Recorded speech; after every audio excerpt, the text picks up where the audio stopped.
Welcome to Drunk Makeup. I will be getting drunk. My duck! I'll be getting drunk and telling semi-traumatic stories about my past. As usual. We'll talk about the good times, the bad times, some trauma, a little bit of trauma dumping while I'm drunk. That'll go well. This is the Valentine's Day edition, even though it is past Valentine's Day right now, so by the time I put this out, it'll be like way past Valentine's Day. Usually I tell a story, but since it's the Valentine's Day edition, I wanted to get kind of vulnerable with you guys and talk about why I think dating and romantic relationships are scary, especially like today and for me personally. Oh my gosh, is this like an anti-Valentine's makeup? The makeup will be red and pink, but the message will be, stay single. No, just kidding. No, I see a lot of happy relationships. It won't be super negative. Can you imagine I just like start like crying halfway through and I'm like, and that's why nobody loves me. No, a lot of people love me. My mom, my dad, my, Daryl's my spokesperson. Just kidding, I'm a big girl, but he will be here for moral support. With that being said, let me get some actual support and get a drink. Shot number one, here we go.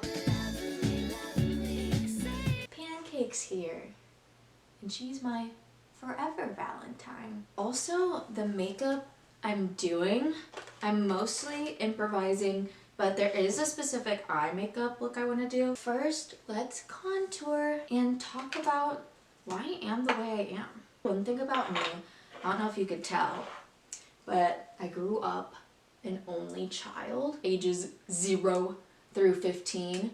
I didn't have any siblings at all. But then my parents got remarried and I got 3 stepsisters from my stepmom and 2 stepsisters from my stepdad. So I went from 0 siblings to having 5, which like I thought that would be a scarier adjustment, but I really enjoyed having siblings. I don't want to say like movies and TV raised me because my parents did a fantastic job. Look at where I am now, doing my makeup drunk. Just kidding, love you guys. I would watch a lot of movies. I was watching lots of Disney movies, Disney princess movies specifically. I always loved that there was a happy ending. I need that happily ever after. I was definitely a romantic as a child. I was like, oh, I want to get married. Like, I don't think I was like one of those kids, but I was like, you know, like I want to find love, like I want to experience love. Because the way it looks in like movies and TV shows, it's so ethereal and magical. When you're a kid, you're not watching like very realistic depictions of love. Also, sometimes like I had trouble like sleeping even as a kid, nightmares and stuff, so I would try to envision something happy right before I fell asleep. I would construct this whole story in my head. And sometimes I'd base it off of a book I read, and then like right before like I want myself to go to sleep, that's when the happy ending would happen. I feel like I've seen like other people say that they've done this too. And like in your little fake scenario, you accidentally like skip to the most exciting part first. And you're like, wait, back it up. We gotta go to the beginning because you're not too tired yet. You gotta start at the prologue because you don't want to be like at the climax and you're still not gonna fall asleep for another 30 minutes. So yeah, I was always like constructing little fantasies before bedtime because it helped soothe me. One day I'll be happy and I'll have the love of my life, and I don't think I ever wanted kids because but I was like, oh, I want a boyfriend. I want a boyfriend so bad. Literally like pray for a boyfriend. Okay, that sounded pathetic, but I was like 12, so I think that's allowed. And it also didn't help that I went through like an extremely like ugly phase. I guess a lot of kids don't go through it nowadays. A lot of people have like that little awkward phase. I'm gonna blend this out. I had braces for like 3 years. Unfortunately, I had pretty bad taste in clothing, but also I was a kid. I loved Justice. And I was wearing like low-rise bootcut jeans that I had no business wearing, and some frumpy little sweater. I struggled because I was like simultaneously boy crazy, but also like awkward and weird and like not comfortable in my own body, which yeah, that's everyone in 7th grade, I guess. I remember like I was like feeling like so ugly. Also like my hair was a huge issue. I hadn't figured out how to take care of my hair yet because like Thankfully, like, I have a lot of thick hair, and that is like a blessing, but I didn't know how to maintain it. So it was like I would like, you know, brush it every morning and kind of just do nothing else. So then it was just like, you know, like layers of frizz. And I grew up in Florida, so the humidity outside didn't help my case. I was just a girl with an overbite, metal contraptions, torture devices on her teeth to help said overbite, frizzy, poofy hair, terrible style, and so fucking awkward. I was always like the weird kid too, backing it up to like elementary school. I had a little trouble making friends. Like the friends I did have were like my best friends and we were like really loyal to each other. I had trouble like kind of like making friends with like cool kids in class. I remember being on the playground and I would be like chasing these girls and then I'd realize they were not chasing me back. So I think that was non-consensual. And I tried to play tag, but I was just awkward. And I don't know if it's because I grew up without siblings or I just like I was just a weird kid. I mean, I was definitely a weird kid. But I was a weird adult too. But it's like, it's more acceptable because I'm weird, but I'm like hot. If I was like weird and objectively ugly, that would be hard, but that was me, like as a kid. Back to middle school, I felt isolated. I would like dread going to school. Girls were mean and girls would whisper and there was like certain comments being made, but I was never like heavily targeted. Like no one like spread a rumor about me. In fact, I was weird, but I was like irrelevantly weird. So I guess that was like another like positive. I wasn't like so strange that I stuck out. I think I was perceived as like a quiet, studious person. I have like a pretty like extroverted personality, especially when I would like be with my friends, but in middle school I would just kind of try to shove my personality down because I knew it was weird. It was weird. The middle school I was at filtered into like a couple different high schools. 95% of the kids from my middle school, they went to high school A. But the area I was zoned in, the area I was living in, meant that I, along with like a couple other kids from that middle school, was going to high school B. At first I was like stressed about that because I was like, oh, change is scary. Like whole new group of people, that's terrifying. Okay, I think this is blended enough for now. I'm gonna take another shot. Shot number 2. Just did shot number 2. We're gonna get started on blush. Definitely want to do heavy blush, me every time I do my makeup. But it's a Valentine's Day look, so I definitely want like a bright pink. I remember, yes, like I was scared to be going to like a brand new school environment. 10th, 11th, and 12th graders that I definitely don't know. Basically nobody from my 8th grade class is going to that high school. But then I started thinking about it. I was like, oh, this is the time to reinvent myself. Nobody at this new school knows who I am. I can become not just a better version of me, but like a different version of me. I'm gonna transform. I'm gonna be unrecognizable. And low-key, I did. Because my mom, she had been letting me get keratin treatments in my hair, which helped with the frizz.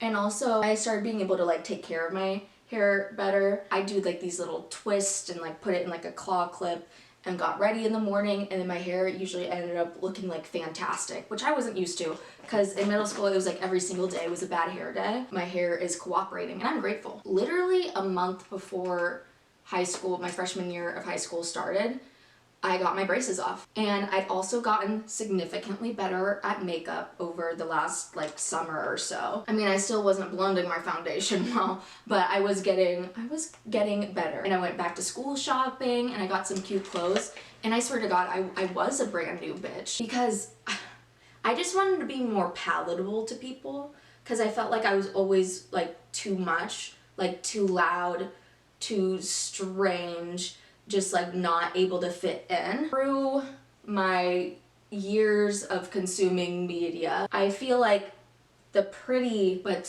kind of stupid, kind of ditzy girl, I feel like a lot of people like that girl. They want to be that girl's friend. And I am not stupid at all. I would like try to dumb myself down, which was so... that was dumb. That was stupid. Even though I was like smart academically, I was, if you couldn't tell, missing some some social, some real world, some street smarts. So I was kind of stupid in that regard, but also I was like purposely trying to come off like a specific way. I thought that would get me male attention, because when you're a young teenage girl, sometimes you crave male validation, because it's like it's like what you grow up in, and it's what like the movies and stuff I was saying. I was like, oh, like you want to catch the eye of the popular guy. It sucked because I was getting what I wanted in a way, but it wasn't good for me. Some of the friends I was making and the male validation I was getting, it was all fake, because I was conforming myself to be a certain way that would attract those people. But then when those people were actually in my life, eventually like they either saw real parts of my personality break through, or I realized like I couldn't stand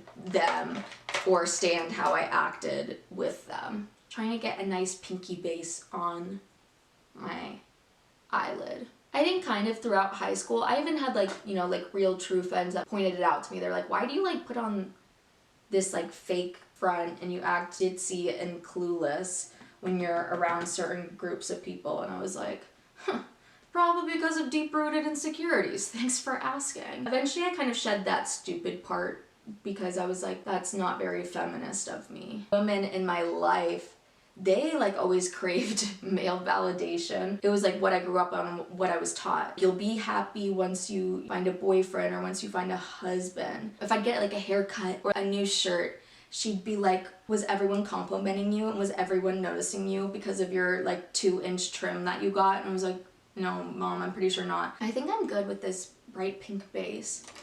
I'm gonna take another shot, I think. Shot number 3.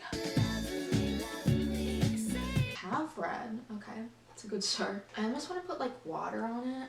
Can you put setting spray on something?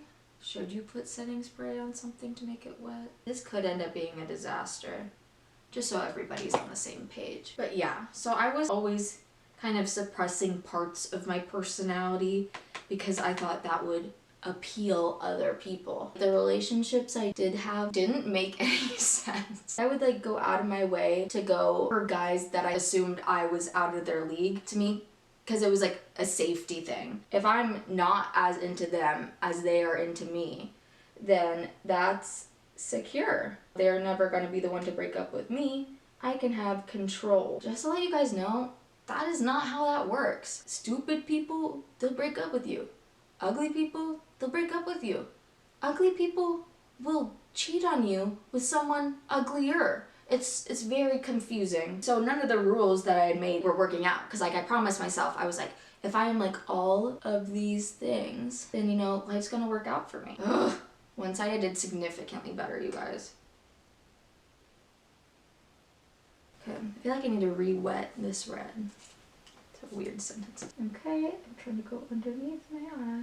At the beginning of relationships, I'd be almost convincing myself that it was a good idea. Throughout, I would, because it was like stable to me, I would fall deeper. No, it's like I like actually like liked those people, but feelings would grow a lot more rapidly once I felt like we were like consistent. Once or twice I've been the one to break things off. But I feel like when I do it, I was so good at it. If we had never said I love you to each other, then I felt like already that's easy to break up from, because you're not like in too deep. Let me fix this red.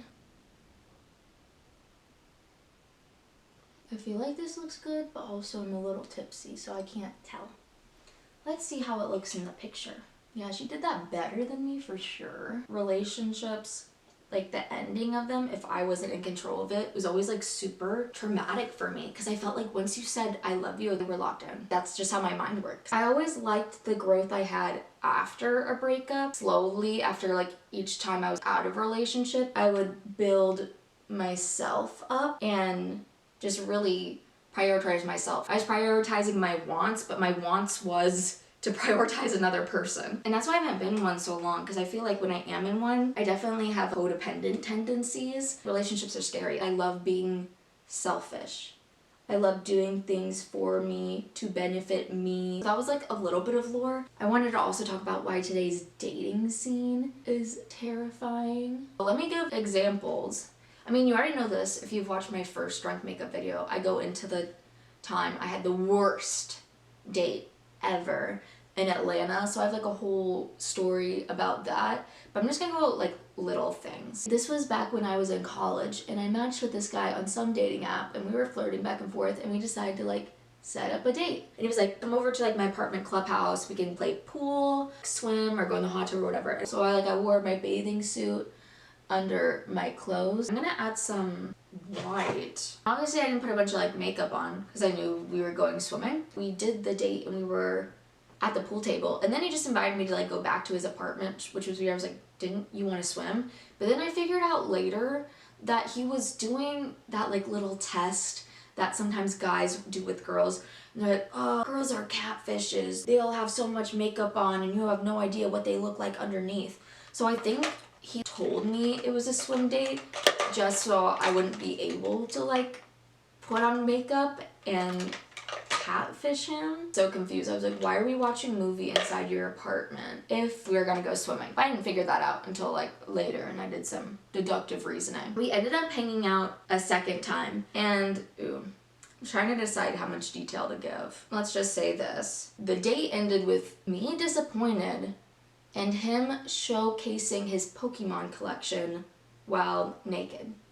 I mean, Pokemon's cool. I know a lot of people like it. Pikachu's cute. Charizard's cute. Like, there's I get it. I get the appeal. But why are you, as a grown man, showing me your Pokemon collection with your dick out?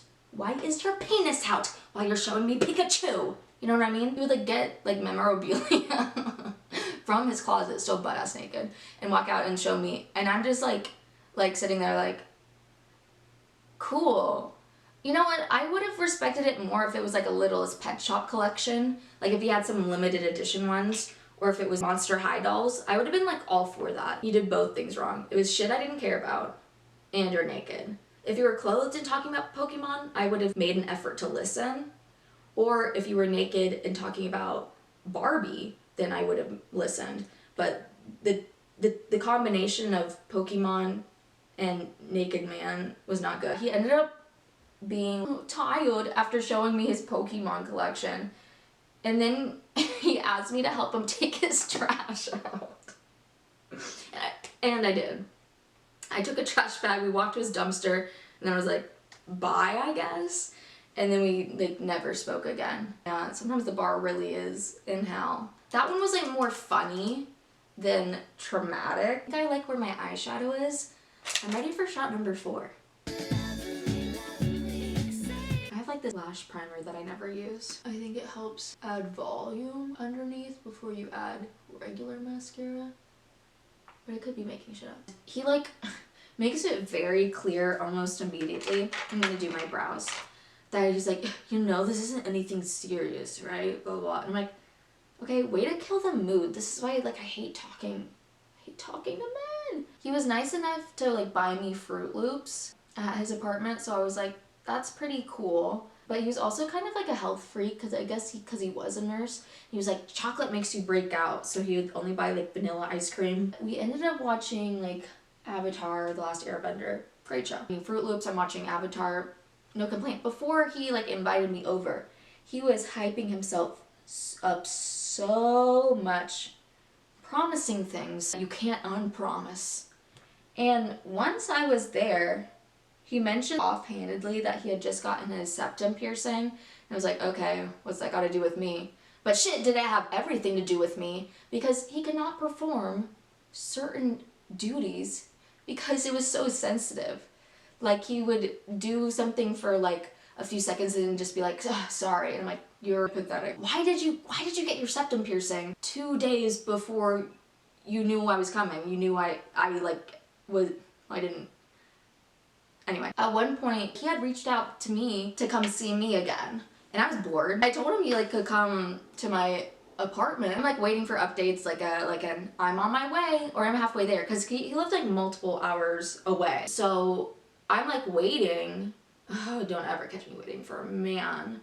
I remember I'm at the park with my friend. I'm trying to see if he's coming over. I like text him, and it's like 10 or 11 p.m. at night, and I was expecting him more like 8 p.m. and I was like, are you okay? Did something happen? Let me put this little gloss on my eyebrows. I think I'm keeping the frosty lashes on. I really like them. I ended up contacting his roommate because I was concerned. Maybe this guy got into a car accident. I have no idea. I like direct messaged his roommate and I'm like, do you know if he's good or not? I got a message back from the roommate because this guy has like ghosted me completely. And it was something along the lines of like, oh, like he's fine. You wanted me to like worry about your safety, or you wanted me to feel like insecure that you ghosted. I didn't even know you ghosted. I thought you died. I was like, this man got trafficked. First of all, this is your idea. You're the one who, you want this more than I do. How are you gonna like invite yourself over basically? I was not impressed, but luckily I didn't buy any food. I didn't buy him Fruit Loops or boring vanilla ice cream. No offense to vanilla ice cream, but all offense to him. I think he literally still follows me on Instagram. Well, I hope you see this and reflect.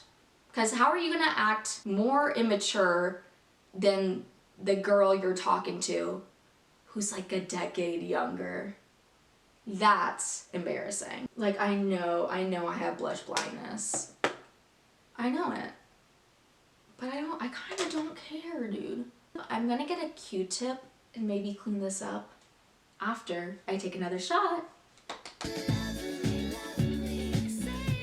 let me clean this up and give you some more like terrible dating situations I've been in. Trigger warning for like assault. You know, like after you have a breakup, you just need to be reminded that you're still hot, even though like you know like you're still hot. You need that boost in self-esteem. This was during the pandemic, so everyone's wearing masks. The cashier, from what I could see of his face, was hot. On my receipt, I think I like wrote my phone number or like my social media or something. But I was just trying to get Stella Gets Her Groove Back. Sam Gets Her Groove Back. Stella Gets Her Groove, is that a movie?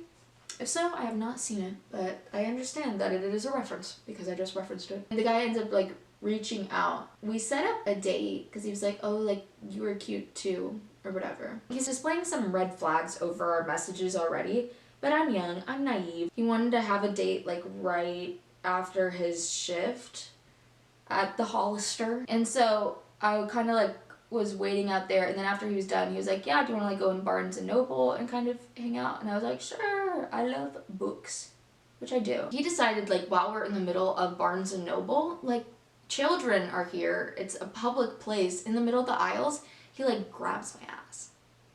Like super like violently, like, and it came out of nowhere, just like, and I'm like, whoa. I was still in that space where I wasn't like standing up for myself. I wasn't comfortable saying anything, even though we were in a public place. But also, maybe that's why it made me like less comfortable too, because I was like, I don't want to make a scene. That's always what people say. I don't want to make a scene when this guy stabbed me to death. He ended up, you have that like flight, fight, or freeze. And I was a freezer for so long. I wish my instinct was to punch someone. My natural instinct is to resolve conflict and find whatever like way is closest to peace and like safety. So yeah, that happened. I was like, I have to go home. And I drove home, and I remember he like messaged me afterward, and he knew he was in the wrong because he apologized. He was like, sorry if things I did on our date made you uncomfortable. And I was like, yeah, they did. And then I blocked him. My sisters are later, they were like, oh, how did that date go? And I was like, well, not great because he assaulted me. They're like, oh. And I was like, yeah. So then I think we avoided that Hollister for a while. That one's like kind of a more serious one. Sorry to burst you guys' bubble like that. Definitely on the worser side of dates. But that's the point. I'm like, yes, like not all men, but also such a large amount of men put women in situations like this, and it's disgusting. Trauma makes you hot, clearly. Through some of the experiences I've shared, you can see why I kind of had a deep-seated mistrust of men. I think I'm gonna do setting spray on this because I really like the way it looks. And the last step is gonna be me putting on these stamps and me doing lips. But I'm gonna take another shot because after sharing that, I feel like I need to. And are you gonna judge me for that? Wow, you would really judge me for needing a shot? I'm gonna do lips. I saw like kind of like a why am I out of breath? That's embarrassing from walking here to the kitchen. I saw someone do like a two-toned lip, like upper lip pink and bottom lip red, without getting like super specific. Like, men have harassed me, they've gotten violent with me, one threatened to kill me with a gun. It's like, you can't blame me for having an inherent fear of men, when it's like throughout history, statistically, I'm likely to be killed by one. And I've had great experiences with men, but those are overshadowed by the several terrible ones. The thing is, I am bi, but I've only ever dated and been on dates with men. And it's like, I would love to go on a date with a girl. It's funny because I feel like, and I haven't been on dating apps in a while, but when I do match with a girl on a dating app, it's like neither of us wants to reach out first and make the plan, so it just like ends up nothing happening. Like, I would definitely go on a blind date with a random girl than I would a random man. Like, I need that man to be vetted before I go on a date now. And that's part of the reason why I'm off dating apps, because I'm like, I don't trust people watching all these beautiful, happy endings on TV and movies. None of those people ever met on Tinder. They never met on OkCupid. They never met on eHarmony. There are some very few success stories from dating apps, but I'm like, I just want to meet someone organically and we have a love story as seen on TV. In fact, I would love an enemies to lovers. Like, if I had like a coworker and we were like nemesis. I already did this. I'm stupid. Fuck. I forgot to do the two-tone lip. Okay, let's try again. But I feel like whenever you seek love, and that's why dating apps a lot of time don't work when you're like seeking that attention, it does not work out in your favor. In fact, it usually backfires. And I keep putting pink lipstick on my bottom lip. Okay, let's go for this red lip, y'all. I was trying to do a two-toned lip, but I keep rubbing my lips together. Let's put a little gloss all over it. Romance hasn't been a priority for me the last like 5 years, and I'm not planning to make it one anytime soon. But, you know, if love is in the cards, I'm open to it. That's all I'm saying. But I'm going into the dating scene smarter, with more self-love and security, but, you know, with a more open, less guarded heart as well. And isn't that beautiful? Here's my little heart stamp. Ooh, where should I put it? Oh fuck.